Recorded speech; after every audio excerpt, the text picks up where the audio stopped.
I dealt with wound cases like that all the time. Somebody's dog gets in a fight with some other dog and they watch it for a week, to see how it's going to do. And then by the time they bring it to me, you've got that line forming and everything below that line is going to die and fall off. That's when you treat it. And if I get mallow root or marshmallow or hollyhock root, if I get that on that topically and in them internally, I've never once not had that line gone in 12 hours. Wow. Never once. It's really astounding. There's something about the chemistry of those plants that just talks tissue out of dying. Welcome to Everyday Homesteading, the show for busy families who want more self-sufficiency without burning out. I'm Josh. And I'm Carolyn from Homesteading Family. And in every episode, we share time-tested knowledge on topics from growing and preserving your food to raising livestock to herbal medicine and anything homesteading in between. Let's jump in. So many of us are feeling a little disenfranchised by the conventional medical system. It's something that I guess we're just starting to see the holes. We're starting to see the promises that were made but not kept. Maybe we're living with the results of a diagnosis that comes directly from unhealthy lifestyles, and yet we're seeing doctors want to hand us more and more prescriptions, which in turn make us less healthy. Whatever your reason is, so many of us are turning back to the old-fashioned methods of using herbalism and herbs that grow right outside our door and that we can grow in our garden in order to start treating our health problems and increasing our robust health, right? That's what we want. Robust health, good immune systems, and healthy answers for when we have challenges to our health. But did you know that you don't necessarily even have to grow your own herbs or buy them in order to have great herbal solutions that you can get for free right outside your door? Today, we're going to be talking to a favorite herbalist friend of mine. That's Dr. Patrick Jones. And we're going to be talking about what you can do instead of growing your own herbs so that you don't have to buy them. So before we dive into that, we need to thank today's sponsor for this podcast. Today's sponsor is Lehmans. Now, if you have not checked out Lehmans yet, you're going to want to do this. I remember several decades ago when I saw the very first Lehmans catalog that I had ever seen, and I literally spent hours flipping through this catalog because it opened my eyes to all of the things that you can do without electricity. It was so amazing to see all the incredibly well-made hand tools and gadgets that are still out there and available to you today from craftsmen who actually live with their products and actually use the products. So if you're looking for supplies for your homestead, whether it's canning tools or wood cook stoves or lighting solutions, even food and clothing, you're going to want to go check out Lehmans, see what they have to offer. You just go to lehmans.com. That's LEHMANS.com and go check them out. And take my word for it, request one of their catalogs be sent to you. It is going to be so much fun for you to just sit and look through and see all of the amazing products that are still available today and people are still using in their homes today. I know I have a lot of their products floating around that we actually use. So go check them out. Again, that's lehmans.com. Now, before we dive into today's episode, I do need to say thank you guys for joining us on these initial episodes of the Everyday Homesteading podcast. This has been so much fun. We've been, doing some new things here and really enjoying getting to hang out with you guys every single minute of it. It's been really great, but I could really use your help.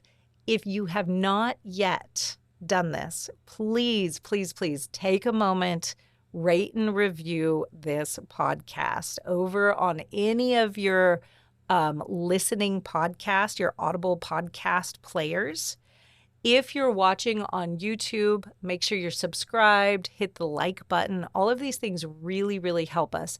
But then do me a favor, download as many different episodes as you have time to download today. That really helps send a message to the algorithm that we want to show this to more people who are interested in this type of thing. And it'll really help us get the word out about the Everyday Homesteading podcast. Okay, now let's jump into one of my favorite topics with one of my favorite herbalists. And let's just find out what it is. Okay, Doc Jones, if you haven't heard from him before, you are going to love him. His laugh is infectious. His love of people is infectious. And he's just this knowledgeable guy who has experience to spare. Just so much hands-on practical knowledge. And that comes from his years of not only being a clinical herbalist and naturopath, but also a practicing veterinarian, which is really cool because he's had the opportunity to actually practice with herbs and use herbs in situations that most herbalists can never even touch. Things like gunshot wounds and rattlesnake bites and, saving animals that are on the brink of death. And whether he's treating the four-legged animals or the two-legged people, herbs are usually his number one go-to, even though he has the full gamut of pharmaceuticals at his fingertips. And his reason is, what he told me once before, is that it's because the herbs usually work better and faster, which is really cool to know. Okay, so go check him out if you haven't seen him yet over at homegrownherbalist.net. And let's jump on into this conversation with Dr. Patrick Jones. Not all good herbs grow in gardens. You can find a lot of really good herbs out and about. That's around you. So what are the top 5 herbs that you think families should know about that are growing wild around them or might be growing wild? So the weeds, you mean? The weeds. Yeah, I really don't want to call them weeds because they're they're friends. They're right? treasures. Yeah, no, absolutely. But I suppose any plant that's not growing where you put it is officially a weed. That's right. That's the strict definition. Yeah. I have to tell you a funny story. We were out in the boondocks puttering around, and I saw a plant. I think it was horsetail, which is a disastrously invasive guy. And I saw it. I thought, oh shoot, I should get some of that and put it in the garden. My wife says, no. I'm having enough trouble managing your friends.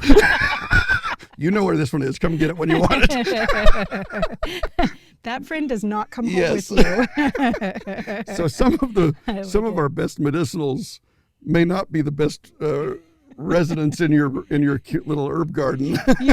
You say that right now, and I'm literally looking at horsetail that is trying to take over the garden, and I'm like, yep, that's the truth. That's right. And there are some strategies for managing that would be another fun podcast. But there you go. 5 great weeds. There's so many, and people always ask me, what are your favorite 10 herbs? And my answer is always, well, there's 83 plants on my 10 favorite herbs list. Weeds that people likely know and have seen. One of my very favorites is mallow. Oh. Which is everywhere. Yep. In Idaho, we call it Idaho geranium. Because the leaf looks like a geranium. It's not a geranium. It's not related at all. Well, we lived in the high desert of Southern California, and mallow was one of the only plants that was everywhere. It was all over the place. You could get that even if the plantain wasn't in existence because it was too dry. Yeah. Mallow was there. No, it's got a really strong, good taproot and can survive. We live down in southern Idaho, which is a different planet from where we are here in beautiful northern pine forests of Idaho. But it's all cold desert, and mallow's perfectly happy to live down there. Yeah. So mallow's in the family's Malvaceae. It's the same family as marshmallow and hollyhock, and those plants are really fantastic for some things. If I only had 5 herbs at all, one of those 3 would be on my list. Okay. Mallow or marshmallow or hollyhock, and they're all essentially the same medicinally. The root is the medicine. The leaf is medicinal sort of too on all those, but the root's a lot stronger. Okay. They're edible. The aerial parts are edible. The roots are edible. But medicinally, they have two properties that I really like. Well, three that I really like. One is that they have, and half dozen others that I also like. Like every other herb, they can't make up their mind. They have a lot of a chemical called mucilage, which is that really slippery, soothing material. Slimy. Yeah, when you're trying to press the tincture and it keeps slipping out of your hand. But that mucilage is super soothing to mucous membranes anywhere in your body. It doesn't have to be in direct contact, Yeah. I mean, you can use it for sore throats. You can use it for mouth sores. In fact, one of my favorite things for canker sores is you get the dry powder of marshmallow or mallow or hollyhock root. You just put the powder on the canker sore and it seals it up and makes it feel better, Any kind of digestive complaint at all, any irritation in the gut, whether it's diarrhea or indigestion or ulcerative colitis, I just don't care. Okay. Anything, it's going to soothe and make that feel better. If you have bladder inflammation and irritation, it's going to soothe that and make it feel better. And in fact, mallow root, just as a simple, is often all you need for a bladder infection. And I think it's because it heals and soothes the bladder lining. Okay. And the bugs, if it's not inflamed and irritated and damaged, the bugs can't attach as easily. Bladder stuff, lung stuff. If you've been coughing for 3 weeks because you had the flu a month ago and you're still coughing for no good reason, those soothing mucilage plants can really be soothing for that. That's great. For wounds, same thing. It just de-escalates the inflammation mechanically, makes everything feel better. But one of the other things that I really like them for that most people probably aren't using them for is for gangrene cases. Oh, wow. Okay. Like, if it's really gangrene, you're done. That's dead. Yeah, but the last time gangrene. I treated gangrene. Almost gangrene. Almost gangrene. You have to be a really good herbalist to fix dead. Note to listeners, if it starts to go gangrene, that might be the moment to go find medical help if it's available. So. That's right. But, as a veterinarian, I dealt with wound cases like that all the time. Somebody's dog gets in a fight with some other dog and they watch it for a week, to see how it's going to do. And then by the time they bring it to me, you've got that line forming and everything below that line is going to die and fall off. That's when you treat it. And if I get mallow root or marshmallow or hollyhock root, if I get that on that topically and in them internally, I've never once not had that line gone in 12 hours. Wow. Never once. It's really astounding. There's something about the chemistry of those plants that just talks tissue out of dying. This is something about herbs that it makes me fall in love with them all over again, is that unlike pharmaceuticals, with these herbs, you can have plants that have gentle action but are incredibly strong and potent. Yeah. And it's like in the pharmaceutical world, usually those things don't go together. Usually the more potent something is, the more toxic it is, and the more dangerous it is. To your body. The more jarring. Yeah. This is a plant that I would consider using on small children. Absolutely. And you're talking about it curing gangrene, something that we'd be like, wow, this is just something that's a lost cause. Yeah. No, it's great for like diabetic ulcers. It's great for bed sores. It's great for rattlesnake bites. And, I'm going to use other things with that too. Right. I've got a formula called Vitamin Sting, and one of the rock stars in there is marshmallow root. But I've used mallow root too, just as effective. Okay. And it's talking the tissue out of dying, because if you get a brown recluse spider bite or a hobo bite, you can see that circle starting to form, and you're going to get a big, nasty open sore from that. That's gangrene is what that is. It's death of tissue. And putting the mallow root on it topically, just mix the powder with some water and put it on, or put a tincture. I like actually the powder and some water as a paste better for that. Okay. And taking it internally, and the line just goes away. It always does. Wow. That's I had a case years ago. I was at a conference. This was probably 15 years ago. I was at a big conference down in somewhere, Utah probably. And this sweet little old lady walks up and says, "So you're an herb guy?" And I says, "Yeah, are you an herb lady?" And she says, "No, I don't know anything about herbs, but my daughter does." And she says, "But I have this leg because of her." And I said, "Well, what happened?" She said, "Well, she's diabetic, and she's got, diabetics have some real circulatory compromise sometimes. And she had a leg that was in such bad shape and it had all kinds of pressure sores and trouble and wasn't healing. And the doctor wanted to take it off. Oh. He was done. Yeah. Yeah. And she says, like heck you are. I'll go see my daughter, the herb nut. She goes to her daughter, and her daughter's got a whole pasture full of mallow, like we all do. Yep. And she went out and just pulled tons of mallow and chopped it, ground it up fresh, threw it in a 5-gallon bucket and filled it with water, and had grandma soak her leg in that bucket, a couple of 3 times a day for weeks, a couple of weeks, and a fresh batch every time. Sure. And she said it healed all up, and now it's great. I've been walking on it. I mean, that was 5 years ago. Wow. And she's walking around this big convention on that leg, Wow. And one weed, Yeah. can change your life. One weed that's like out in your yard, probably. Yeah. You're probably trying to kill it or weed it out, or, please don't be spraying it. Don't be spraying anything.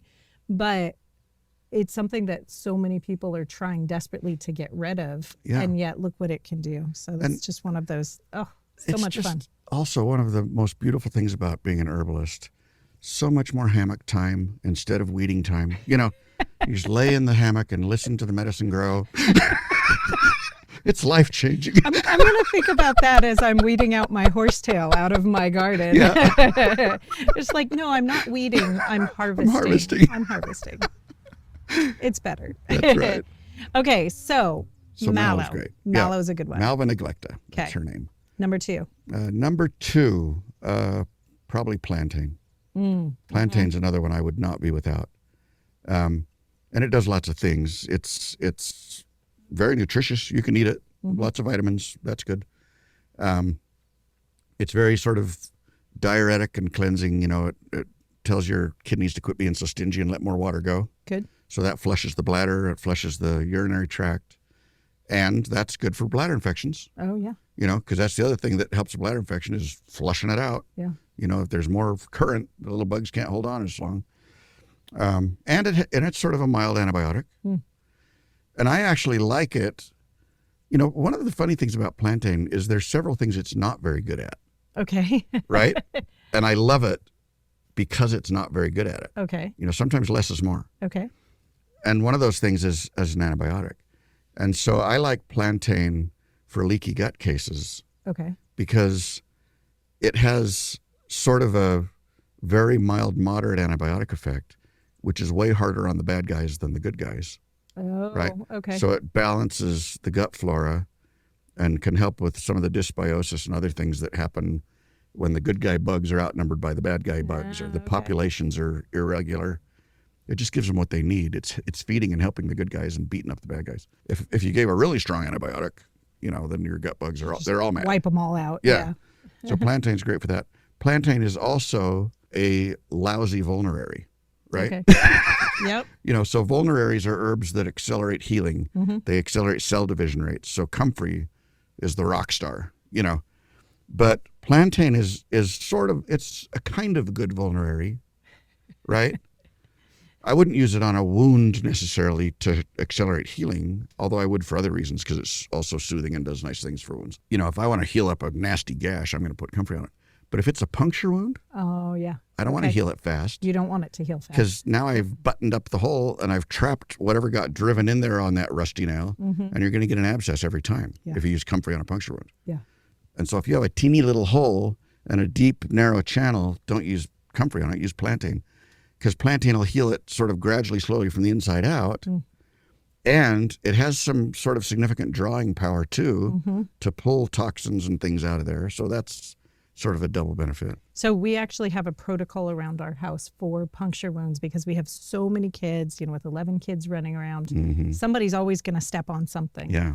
And it is an Epsom soak plantain combination multiple times a day, as hot as people can stand it. I get them, that's always in the foot. I'll get their feet in there and let them soak a couple times a day for about 3 days straight. And that drawing and the healing and the Epsom soak kind of helps with both of those things, a little sterilizing.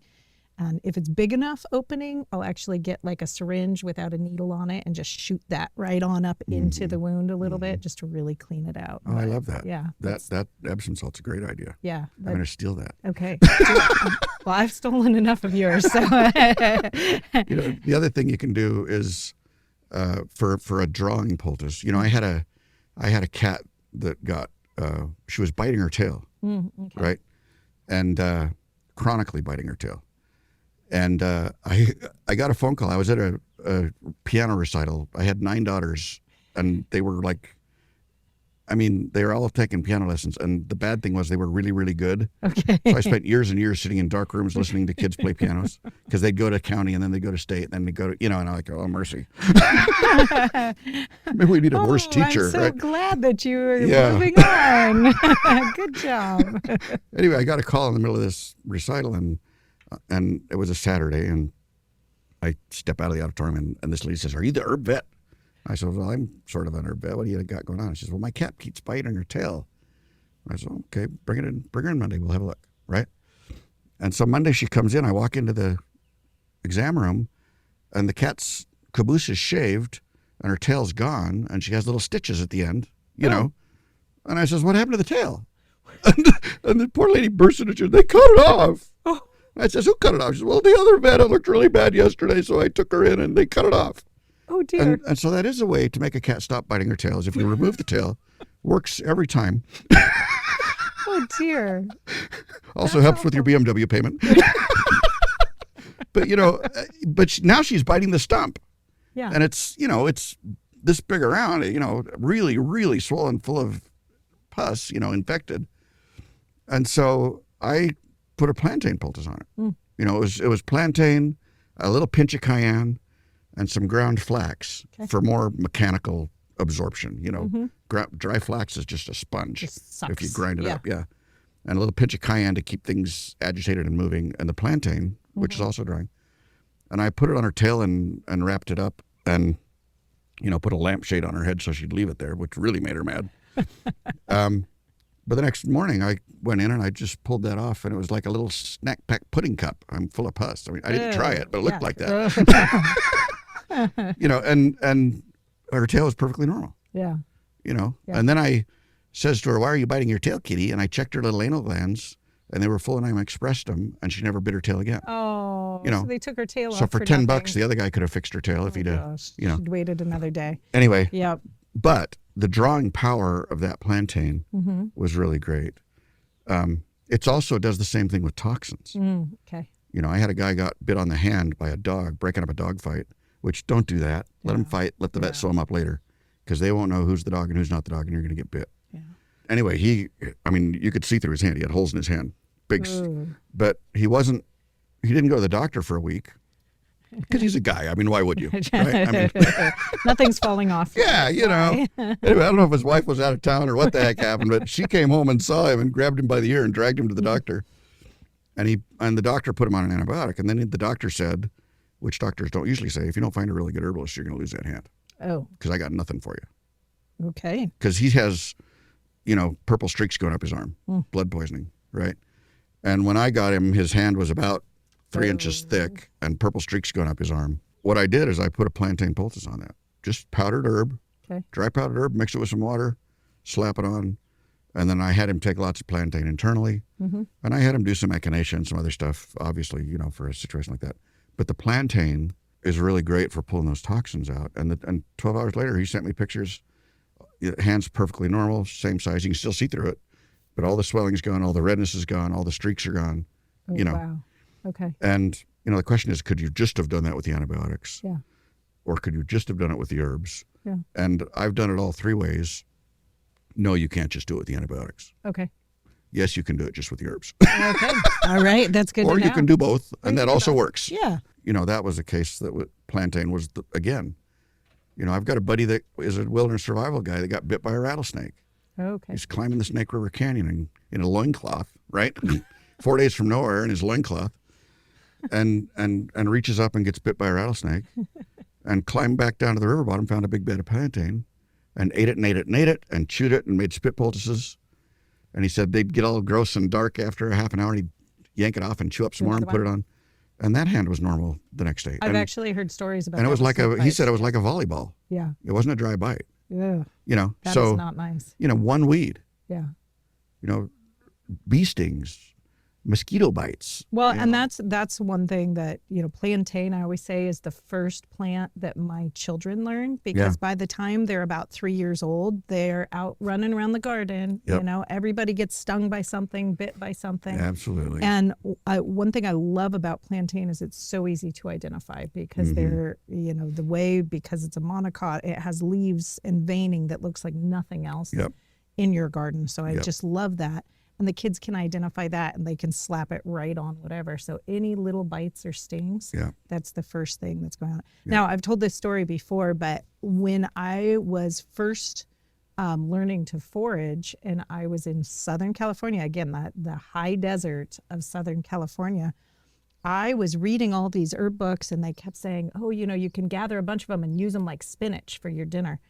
And I was convinced that I had identified the wrong herb, because they were all, maybe 2 inches tall at max. They were tiny.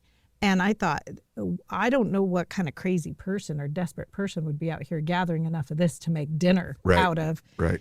And then we moved to Tennessee, and the first thing I saw were these plantain leaves that were the size of my arm. Yeah. And I was like, oh, now I understand what we're talking about. So a lot of these plants can look different from place to place, but the good news is the medicinal value is still there. Absolutely. So and it may very well be that one that was grown in the desert was a little stronger, because he's working harder and stressed a little. Stressed. He's going to have more chemistry. All of that potency is going into that tiny little leaf right there. Yeah, plantain, there's 2 species that you see. There's lots of species. There's 2 types. One is the broadleaf, and that one really does want a little more shade, a little more moisture. And if it's not getting it, it'll be a dinky little guy. But if it is, like you say, it's going to be big. It's going to be big. And the narrowleaf, I see that all over out in the desert, and it's happy as a clam. Okay. It doesn't seem to care. But yeah, they're amazing. Okay, plant number 3. Plant number 3, I would say burdock is a fantastic herb. The root's the medicine. Burdock? That awful plant? Yes, the burr under your saddle burdock. The one you really hope the milk cow doesn't get in her tail, because it's going on your forehead and into your hair, and you will not detach yourself. It's the only reason not to have Dexter cows. Right. Because the long shag carpet is bad for burdock. Right. But burdock's fantastic. And the root, the leaf and the seed do medicinal things too, but the root is what everybody's using mostly. The leaves and the seeds have some medicinal properties, but I don't ever use either of those. There's other guys that do what they do better and are easier to harvest than burdock seeds. But the root is the principal one that everybody's doing stuff with. But you have to be a little careful how you harvest it, because it's a biennial. Okay. And so biennials, so you've got your annuals that every year, flower, seed, and die, flower, seed, and die, flower, seed, and die. And the annuals that come up from the same root every year. A biennial is a 2-year cycle. And so the first year they're doing this low leafy thing. The second year they shoot up and flower and seed and die. And so if the root's the medicine on a plant like that, you have to harvest it when he's thinking about roots. Because once he shoots up to flower and seed, he's done thinking about roots. He's putting everything upstairs. Let's make babies, right? And so you want to harvest those roots either at the fall of the first year or in the spring of the second year before it shoots up to flower. And they're going to be bigger in the spring. I harvest them in the spring. But the root has some really important properties. It's good for the urinary tract and for the liver. It's a great detoxifying herb. It's a diuretic, so it helps the kidneys get rid of toxins. But it's also a great, what they call a hollyhock, which is an herb that increases bile production and bile flow, which is how the liver gets rid of toxins. But it's not as nasty as some of the hollyhocks. Barberry and Oregon grape, and some of those guys just don't taste very good, and they're miserable. Burdock's nice. And frankly, some of those other hollyhocks, you shouldn't be on them for more than a week or so. Okay. But you could take burdock every day for the rest of your life. And the world we're living in right now is actually highly toxic. We are just facing more and more toxins that we don't even know what they're doing to our bodies at this point. So maybe should be taking it all the time too. Absolutely. And if you're going to take it, I wouldn't use a tincture for that or a tea. I would get the plant and powder it and put it in your smoothie or something. Yeah. Because the other thing that burdock's great at is it's a great prebiotic. Oh, okay. You know, it's got all that fiber, that fiber that the gut bugs just adore, that we can't even digest. Yeah. But the gut bugs love it. So you've got the probiotics, which are the actual bacteria, but then you've got the food for the probiotics, right? And that's what this is, the prebiotic. Exactly. And people take probiotics all the time. Right. But if you're going to invite 10 billion people to lunch, maybe you ought to have some lunch for them. You know what I mean? Or they're not going to hang around. They're not going to hang around very long. It's a good point. Definitely. So yeah, eat some prebiotic herbs, and anything, you know, rooty is going to be good. Yeah. But burdock is particularly good. It has a fiber called inulin in it that they really like. Okay. Elecampane too has that Has a fiber lot of it in in it. abundance. Yeah. So, yeah. So when you're looking at somebody and you're seeing certain symptoms, what are the symptoms that you're seeing that make you go, ooh, maybe their liver needs a little bit of help right now, and burdock would be a great herb? One of the things that burdock's always my first grab for is skin stuff. Yeah. Yep. Eczema, psoriasis, even allergy stuff, because the liver is the guy that gets rid of histamines. Yeah. Yeah. You know, but eczema and psoriasis, there's all kinds of things we can do herbally, topically to make them feel better. You know, including marshmallow or mallow. But if you can make the histamines get eliminated faster, you know, that's good too, because a lot of the inflammation in the skin is from histamine responses and cytokines and things. And the liver just gets rid of all that stuff faster. Also, the toxins that are causing it. It's almost like all the guys that work in your liver are union employees, you know, and you feed them some candy and they say, we're still processing the Doritos you ate yesterday. What are you talking about? Send this somewhere else, you know. Right. And your skin has all this toxicity that it isn't designed to deal with. It's an excretory organ. It makes sweat and sebum and other things. So it's sort of a very poor backup for the liver. Yeah, right. But if your liver's mad, you're going to get eczema and psoriasis. Yeah. And so burdock is my first grab, and I've had some really serious eczema and psoriasis cases over the years that I've seen. And, you know, I have all kinds of herbs that are antibiotics. I have all kinds of herbs that are anti-inflammatory, and I don't use any of those for eczema and psoriasis. Okay. I just make their liver happy, you know. There you go. And their gut bugs. Yeah. And that also has a powerful effect on inflammation, because the bacteria in the gut, those microflora that are your happy gut biome, they also modulate all kinds of immune system things, you know, that we don't even think about. Yeah. And they also produce most of the serotonin in our body. Oh. You know. Yeah, the happy maker. The chemical that makes you think, well, maybe I don't need to jump off a bridge today, you know. And it's not just for the brain, it's the whole nervous system uses serotonin for all kinds of neurotransmitter function and signal conduction stuff. You know, liver also processes extra hormones that are going through your body. So if you're having hormone issues, maybe you feel like you're going crazy at a certain time of the month, you know, maybe your liver just needs some help processing through that and not getting a bunch of it backed up. Yeah, exactly the same thing that's going on with the histamines. Yeah. It eliminates estrogen, which is usually the culprit when people are having PMS or intensities they don't want, you know, with cramping and stuff. Burdock can really help. I like that. I'm having intensities I don't want right now. That's right. Excess effectiveness. That seems like a good husband phrase to use instead of, are you PMSing?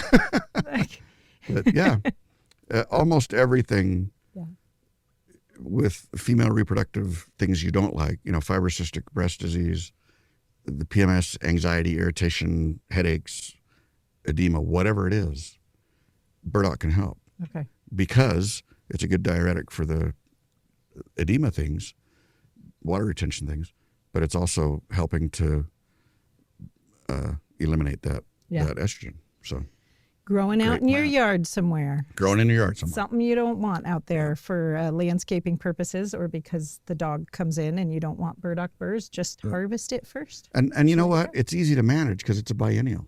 Biennials should never be a problem. If you've got a lot of burdock and you don't want a lot of burdock next year, lop the flower heads off. Yeah. And you won't have any burdock next year. Yeah. You know? Yeah. It's that root's not gonna come back from the root. Yeah. You know, so they're not hard to manage. And if you got one somewhere you don't want it, lop off the flowers and Yeah. If you're smart, dig up the root in the spring. Yeah. But you'll never get all of it. You'll never get all of it. And don't feel bad Which is about fine. that. Life's too short to dig 8 feet for a root. Just get most of it. Those things are big. They are very big. And I'll tell you another important tidbit for mallow and burdock is if you're going to dry it, slice it thin before you dry it. Oh, I have learned this lesson. There is not a food processor built that will get through that stuff once it's dried, because I have broken all sorts of things. and the shrapnel from blender blades is not medicinal. No, that's not beneficial for us in any way. No. But if you just take them and for me, I love my food processor, so I just put the grater blade on the food processor. Oh, even better. And just grate it right there, and it's like done, and then you dry it after that. So I'm glad you said that. Because you're not powdering it, you're not chopping it, you're not doing anything once that thing's it's just like solid. a tree limb. Yeah. Okay. Moving on. We got to get to the next one. Okay. Are we on number 4 or are we on number 5? I don't know. I think we're on number 4. Okay, number 4. Stinging nettle is a fantastic plant for all kinds of things. And the different parts of the plant do different things. The seed of nettle never gets any press. But it's a really, really good about herb. the seed. Maybe I was just reading that there was that they used to take the seed and they would feed these old nag horses the seed for a couple weeks, and they would get all lively and peppy, and their coats would get shiny, and then they could sell them for more. Of course, neglecting to tell the new owner that they needed to keep feeding him nettle seed. That's right. But that it has the same effect on people. Yeah. It's a fabulous general tonic, as the whole plant is. I mean, we talked about burdock in your smoothie every morning. Put some nettles in too. Okay. The leaf. Yeah. Just the leaf is great too. Super nutritious. It has some great anti-inflammatory properties. Anyway, we'll get into the leaf in a minute. The seed also, medicinally, I really like for kidney weakness. Oh, okay. People whose kidneys just are really struggling or having a hard time. I've used nettle seed on dogs who had really bad kidney numbers. And oftentimes the nettle seed improves things. Oh, okay. And it's sort of a kidney restorative almost. Okay. There's lots of herbs that'll make you pee more, make your kidneys happy and do their job. But there's only a few that'll actually heal and sustain and support the kidney. So the seed is good for that. The leaf is a great diuretic for bladder infections, edema, whatever you use a diuretic for. Makes you pee more. But the leaf is also a really, really good antihistamine for allergy stuff. Fantastic for that. Great nutritive, like I said. Throw it in your smoothie. And that's another one you can take every day. Yeah. And it's safe during pregnancy. Burdock and nettles are both safe if you're pregnant. Oh, that's always so nice. Feed that baby some stuff that's really good for him. Yeah. The leaf also, people use it for what they call urtication therapy. Urtica is the genus, which means stinging. Stinging. The species of that plant is Urtica dioica. Dioica probably means real bad. I don't know. Stinging real bad. I don't know. I don't speak a lot of Latin. Really uncomfortable. It's edible in the spring. It doesn't sting. You can eat it in the spring in your salads, and that's nice. But once it starts stinging, it's still edible and really, really good for you. But if you dry it, it's not stingy anymore. If you powder it, it's not stingy anymore. Okay. It's not like you're going to take a dose of nettles and get stung all the way down. Sting. But people sometimes sting themselves intentionally if they have joint pain or arthritis. Okay, so is this similar to like the bee venom therapy? Same thing. Because I've done that with some neighbors who had some terrible arthritis. Yeah, exactly the same principle. Okay, all right. And they don't even know how it works. It's something to do, they think, something to do with the histamine reactions and responses canceling out some of the prostaglandins or something. They don't know. There's something happening that if you sting yourself with stinging nettle or a bee, it hurts for a half an hour and you're miserable or itchy, and then your knuckles don't hurt for a week. Yeah. Yeah. So it's a legitimate thing. I would just spray some hops on it personally. It's a little more comfortable. But or skullcap or Mullein or any number of other things. But they do that. And then the root. So we're going from top to bottom. The root of nettles is really good for prostate enlargement. Oh. So benign prostatic hyperplasia. So it's good for that. Okay. The root. So anyway, so with nettle, every spring we make several hundred little capsules, because that's how it's easy for my family to take it, is little gel caps or little just gelatin capsules of nettle leaf, alfalfa leaf. This year we had over the winter, we all had some respiratory stuff that everybody was struggling with. It really kind of hung on there. And so I threw some mullein in there this year just as a way to like tone up some people's respiratory systems. Yep. But boy, the people with allergies, if they get on that before the allergies hit and take that regularly, it really, really helps with that antihistamine. Yep. Action Really, there. really helps. Yeah, it's a big deal. Yep. So. Yep. Okay, herb number 5. Well, let's do mullein. Let's do mullein. Let's do mullein. Sure, let's do mullein. Mullein's a fantastic plant. Verbascum thapsus. This one's also a biennial, Okay. like the burdock Yes. was. So mullein is really great for respiratory stuff, like you said. It has 2 properties that I like for respiratory. Well, 3 that I really like for respiratory stuff. One is it's a really fantastic cough suppressant. Yeah, okay. You know, and it actually, the cough suppressant action is actually a nervine action where it's sedating the nerves of the bronchi. It's actually telling them to have a nap and quit screaming. Oh, You so know. think about nighttime when you're like been coughing all day and you're like, I really want to sleep, but I don't know if I'm going to sleep because I just keep hacking. Yeah. That's the moment you want that. Because sometimes cough's a good thing. Yeah. You know, we have a tendency to, you know, have this trigger finger for stopping whatever the body's trying to do. Right. But sometimes the body's doing something because it needs to do something. Yeah. Diarrhea is like that. If you have diarrhea, let it do its thing for the first day. Yeah. You know, because sometimes it's flushing out a toxin or you ate something dumb or whatever. You know, let it do its job. If it gets long enough that it's making your life miserable, yeah, let's jump in and do something. Right. Same thing with coughing. If you're producing mucus, if it's a productive cough and you're coughing junk up, well, do that. You know, your body's trying to get stuff out of the bronchi. That's a dead end system. It's got to come out. Yeah. I wouldn't be real anxious to suppress that cough until it's bedtime. And then, yeah, turn it off so you can get some sleep, because that's a good idea too, you know. But if it's a dry cough, take the mullein right away and turn it off. It's not doing any good. Yeah. It's just irritating things. Sometimes the bronchi get so irritated and aggravated from whatever else was happening a week ago that you're now coughing for nothing. Just turn that off. Yeah. And mullein's a rock star for that. Yeah. And it also has some expectorant properties. Not as good as, you know, like elecampane. Some of them are amazing expectorants. But it's pretty good at moving mucus. It thins it out a little bit. It gets the little cilia wiggling a little faster. So it's doing both of those things. And the third thing for respiratory things that mullein does is it is antiviral. Oh, yeah. For respiratory viruses. What a coincidence, right? It almost makes you wonder if there was some planning there, you know?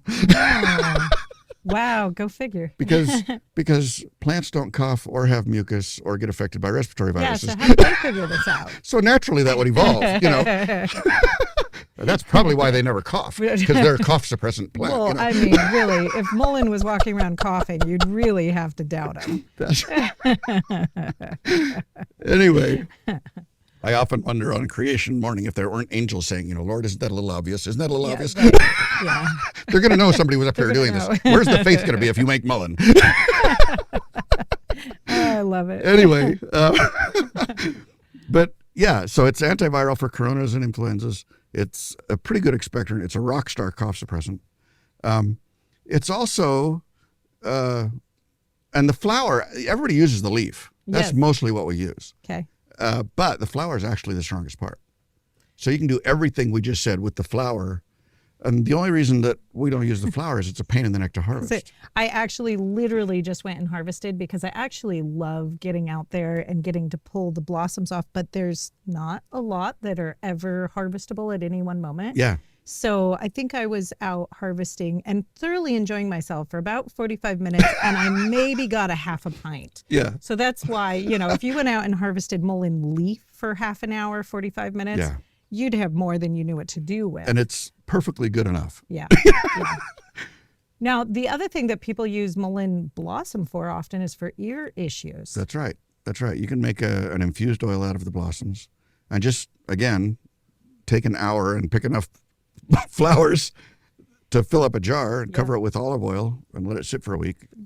The good news is you don't need a lot of it to get through a year of ear issues, even in an ear issue prone house. So half a pint might get you. That's right. And I'll tell you, I have to confess, I've never, ever done that.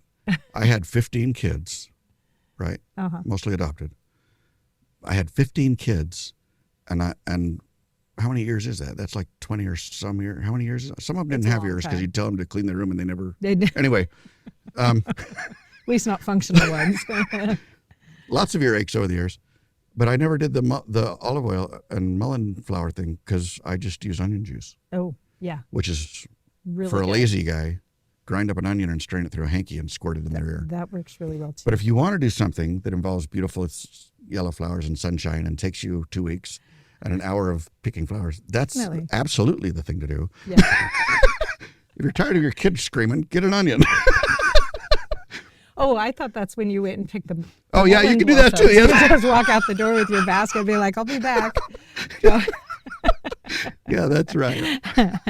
No, I have made an oil, though, that I like to combine St. John's wort flower, which is another forageable herb that we have around. You have to get it at the right time to make it effective. Mm-hmm. And I'll combine that with a calendula petal and the mullein blossom and an oil of all of those. And it definitely works well. And it works well even for people who come and say, we've had a couple rounds of antibiotics and it's not working. Baby's still screaming. Yep. Do you have anything? And I go, try this. Yep. And no, it works great. And all three of those are rock stars for that. Yeah. That's a great combination. Yeah.